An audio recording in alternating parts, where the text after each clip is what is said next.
Forgot your Gmail account? Don't worry guys, in this video I will show you how to recover your Gmail account step by step.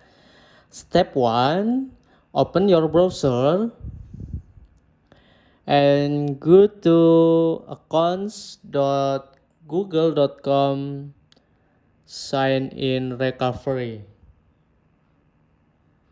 Click search, tap,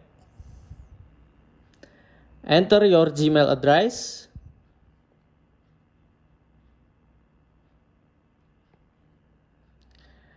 and click next.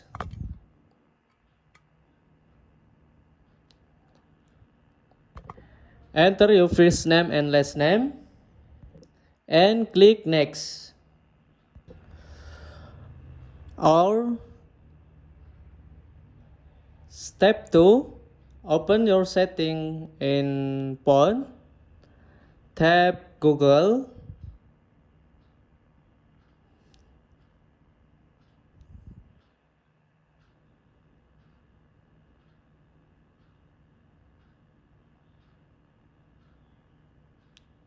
tap Sandy,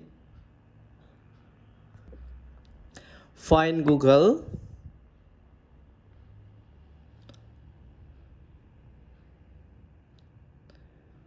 and then you'll find Gmail and password. Thank you guys.